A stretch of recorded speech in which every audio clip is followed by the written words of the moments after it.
What's happening? Welcome back to another episode of Financial News with your boy. Hope y'all doing well. Fintech talent. What matters most? Powered by Jobstreet by Steak.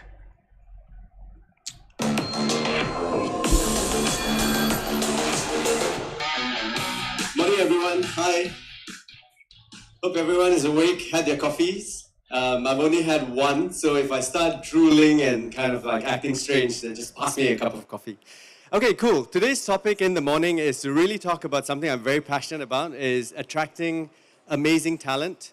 So some of you could be employers looking to hire talent, and all of us are talent looking for the best next opportunity as well. So we thought we'll cover. So, off the bat, they're already trying to find talent from different industries, meaning they're hoping that other industries go down and people have to retool themselves. Consider it like COVID. If you weren't able to get into your industry, Fintech will take you. Some data around Singapore. And I thought what we'll do today is, I don't know, do you guys feel like making this an interactive session, or would you rather me just kind of drone on for like 10 minutes? Interactive, yes? Interactive? Okay, cool. Have you guys heard of the so what, now what kind of way to evaluate and get down to a root cause of a problem? Okay, so I'm going to be presenting slides, right? So at the end of every slide, I want you guys to say, so what? And this is a good way for you. When your team comes to you and says, I have a problem, you have to say, so what? And then you get down to the whys, right? Okay, so what we wanted to do is we wanted to share some of the data that we have. As you guys know, Jobstreet is part of Seek. Seek is an APAC job marketplace and career hub. So we've got, basically businesses in Australia, New Zealand, in Asia, Singapore, Philippines, Malaysia, Indonesia, Thailand, Hong Kong. We've got interest in Korea, China, etc. So we've got a ton of data, and a lot of that data is available for you to actually download. So whatever that you see today, you can actually download it yourself and kind of evaluate it after the presentation. But what I wanted to do is double click into stats. So that's why I wanted you guys to say, so what, so I can go to the next slide, okay? So let's get started. Okay, let's take first top line fundamental fact. Singapore, obviously beautiful city-state, is also a very stable economy. GDP growth of 2 to 3% this year, which is pretty good considering the fact that it's a very small city-state. It's number 33 in terms of the list of GDPs from 1 to the biggest economies down. We're number 33, but our GDP growth is the same as a country like South Korea, for example. So pretty solid. And what's interesting is we are also in the middle of a very hot zone. Southeast Asia is a high growth area. Singapore is established and first world country in an area where there's super high growth. So if you are a business and you guys see the fintech startups and established businesses here, Singapore is obviously very exciting to be in an area where you have very strong infrastructure, but you're around a super high growth area, right? So it's also the same with talent. You could be working in Singapore and maybe you buy a villa in Bali, right? So it's also very interesting for you in that way. So if you just look at our neighbors, we have a combined Southeast Asia GDP growth of 4 to 5%, depending on the country you're at, which is really very exciting. So what? Okay. What does that mean for us in terms of jobs, talent, and how active the talent market is? Okay. For the government, it's really good news that unemployment is really low, below 2%, one of the best in the world, actually, right? But there's a flip side to this coin. So people are in jobs, so that's what an unemployment rate being so low means. There's X number of jobs or X number of roles in a country, and those roles have people working in them. However, people are looking for new opportunities. Okay? So this is where it's interesting. When you have unemployment rates that are low, you have less open jobs in the market. If you had very little people looking for roles, then the number of applications per each job ad that's out there or each role would be the same as every other country. But in Singapore, it's actually higher than every other country. So 35% of applications per job increase year on year versus Southeast Asia, which is 25% increase year on year. So it means that people are in jobs, but they are looking out for new opportunities. So what? You want to know? Okay, this is getting interesting. Okay, before I go to the so what in terms of why people are looking for work, let's just look at which sectors are the most active. If you look at Singapore, for instance, let's compare it with our neighbor Malaysia. You look at STEM jobs, so science, tech, engineering, mathematics, very, very high in Singapore. Obviously continuing to get investments from abroad in terms of very high tech, as well as R&D development within Singapore itself. So a lot of interest in this area. Compared to, let's say, our neighbor, maybe slightly less in terms of engineering right now, kind of dropped off year on year. Also because they are not an R&D center, they are a manufacturing center, which means that a lot of investments are tied to larger economies like the US and China. So for instance, if Dell lets go of people, for instance, it may affect Malaysia more than Singapore, right? Because that's manufacturing. Singapore is more in the R&D space. Oh, okay, getting more active now. Okay, great. Okay. Another fact before we go into the so what, as you guys know, and I see across the room, Singapore is a melting pot. It's an incredibly exciting destination to work. Would you guys agree? Yes? Okay, as a country, Singapore is ranked number 8 in the world's most exciting places to work. But as a city, it's ranked number 7. So as a city, we are the number 1 city in Asia, APAC, actually, that people want to work in. Ahead of Tokyo, ahead of Sydney, Singapore is number 1 in Asia as a city, right?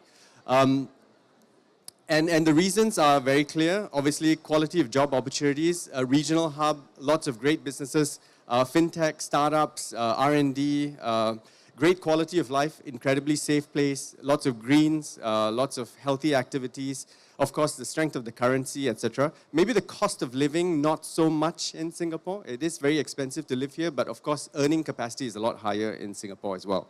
So that also makes this a very interesting place for people to look for work as well, right? So when we initially looked at that slide and we said, hey, there's so much of increase in applications per job ad in the space, it's not just driven by those that are already in Singapore. It's also being driven by those that are looking to move to Singapore. But what does that mean? If you're a talent in Singapore, it doesn't matter where they are, right? You're still competing with all of these other applicants.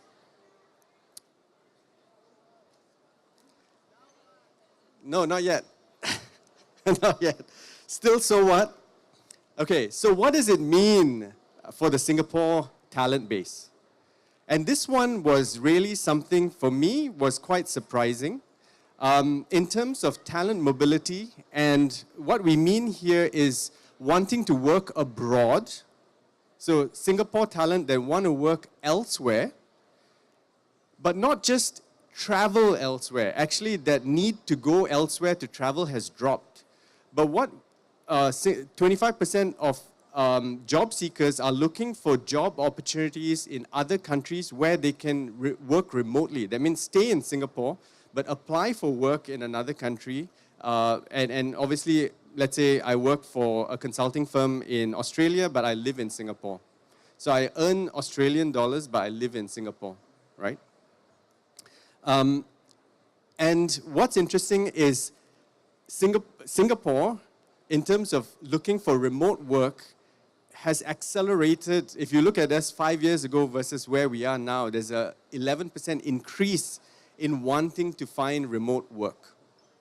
Okay, so now you see there's kind of like some behaviors that are starting to form in terms of what candidates or job seekers are looking for their next place of work. That also explains why they're looking for work even though they may be already employed, right?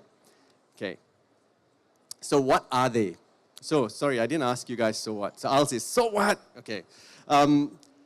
What are the most important things for a Singapore job seeker?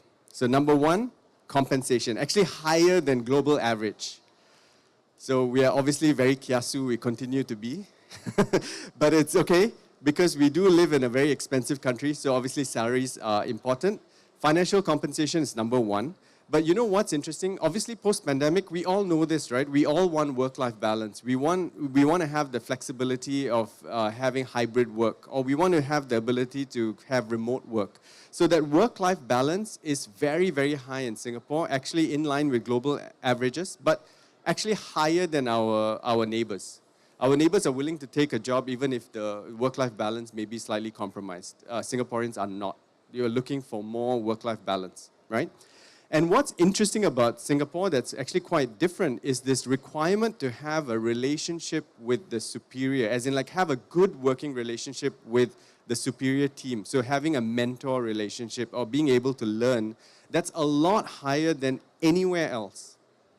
So you can see that the job, okay, obviously financial compensation is a very quantitative quality that you're looking for when you're looking for a job, but there's a lot of emotive things that are also at play now for Singapore job seekers. Work-life balance. I want to spend time with family. I want to spend time with my child. I also want to have a great working relationship so I can actually enjoy work. So it's very, very different. Okay. I don't think that's just for Singapore. I think any job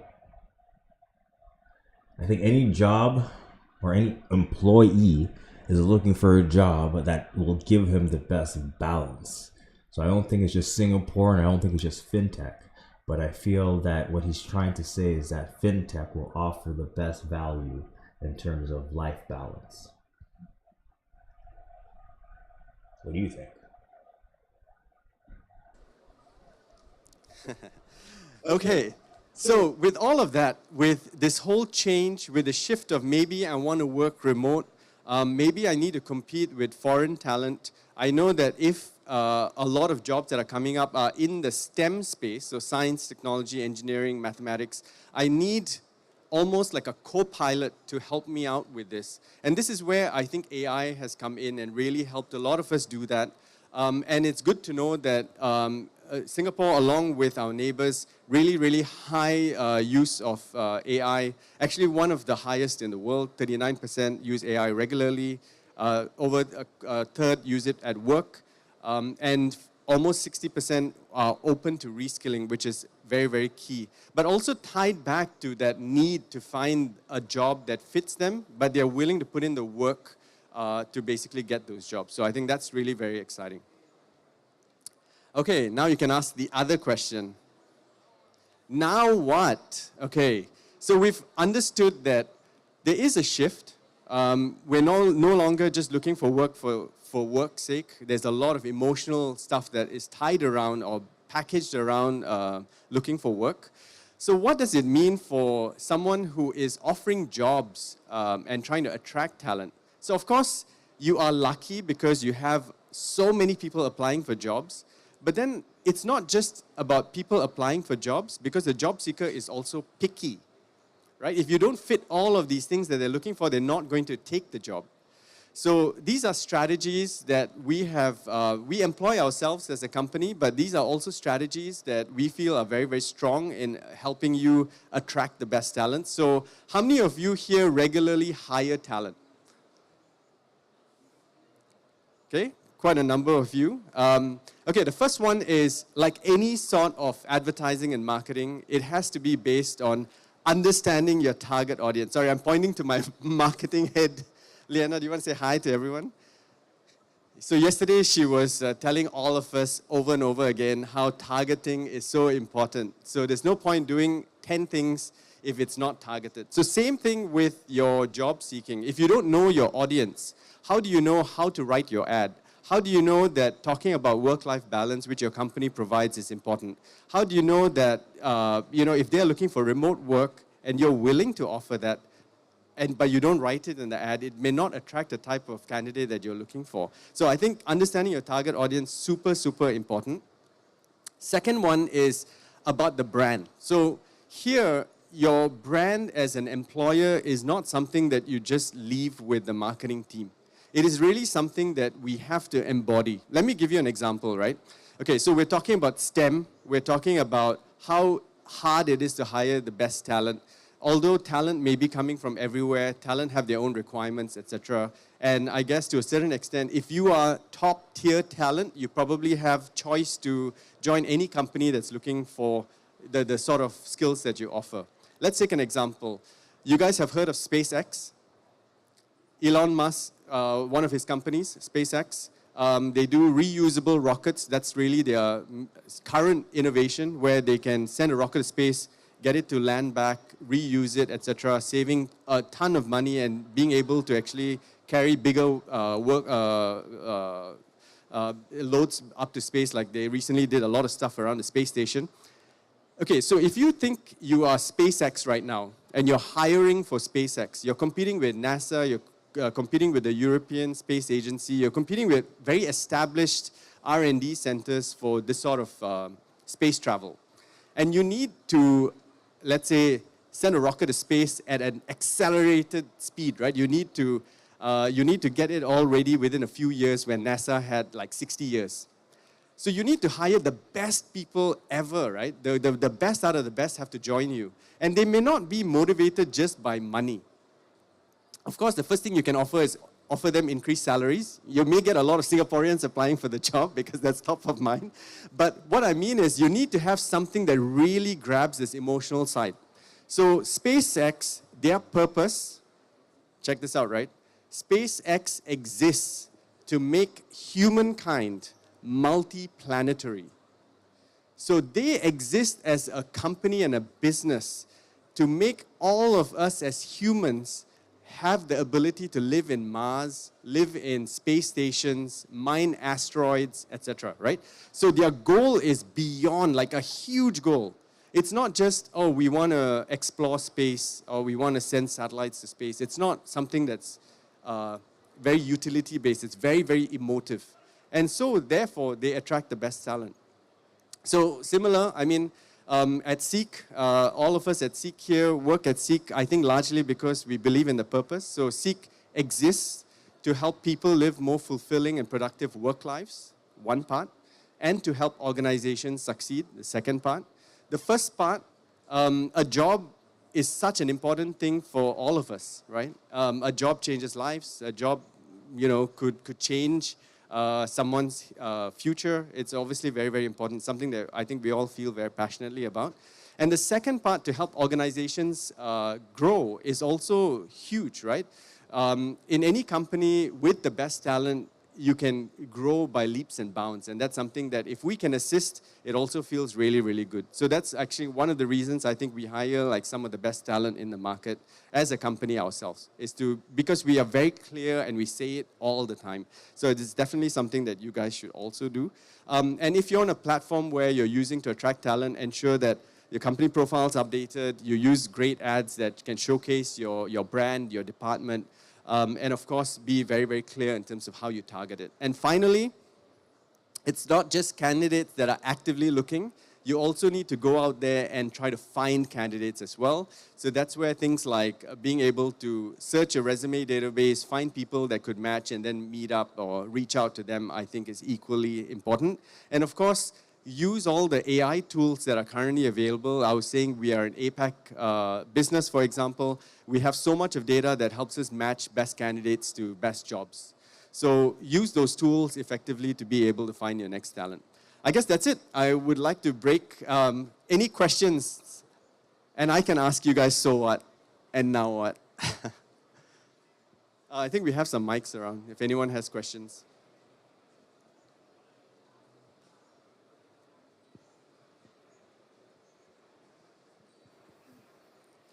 Hi, thanks for the talk. Can you name any of the AI tools specifically that you're using to find talent? Yeah, sure. So if I'll name a few. Okay, so let's say you're an employer right now and you are posting a job, for instance. What our AI does and the large language models do is they read through your ad, and based on the data points that we have, we're instantly able to recommend 100 candidates that match that job straight away. So you can choose to reach out to them, or you can choose to send them an invite to apply for the job. So that's one way. If you're a job seeker, for example, and you're browsing different types of ads, we also put a signal up to you to help you nudge you to apply for a job that if you're kind of just browsing around but not applying, but you seem to be a very qualified candidate, we do give you a signal to say you're a highly qualified candidate for this job, to just give that confidence to say, please do apply. And then once you start the application process, then we do point out that the employer is looking for these type of skills. If you have them, it would be great for you to talk about them a bit more, etc. So all of that assistance is actually AI powered. So yeah.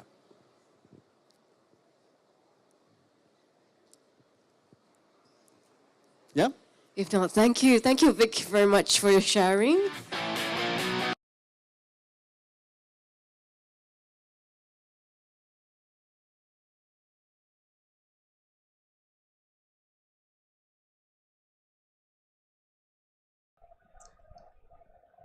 Listening to all that simply made it seem like it was a Indeed 2.0, or a app that is more catered to the fintech market rather than just jobs as a whole. So I believe this is just an offshoot of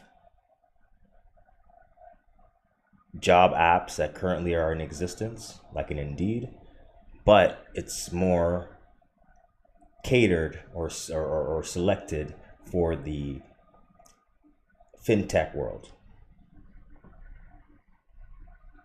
Y'all tell me what you think. Do you think Seek can provide the technology and the resources to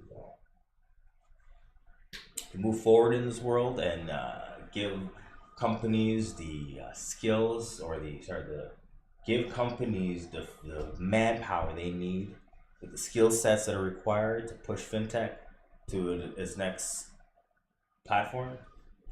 What it really sounds like to me is that there's going to be a wave of jobs that are going to be obsolete, and now they want to be able to funnel individuals into the fintech world.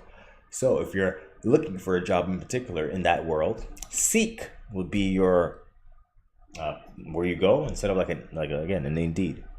That's what I think. So y'all let me know. I'm just here to give you my opinion. Again, this is Financial New. Y'all tell me how y'all feel about that. Would you like to work in fintech? Is fintech exciting for you? What's the pay like? What is the job proposal? I want to see that contract, bro. Anyways, thank you for joining me. Subscribe. I gotta say it. Like, dislike the mother. Thank you for joining me. Y'all have a good night. I hopefully will see you on the next opportunity to do this. Have a good evening.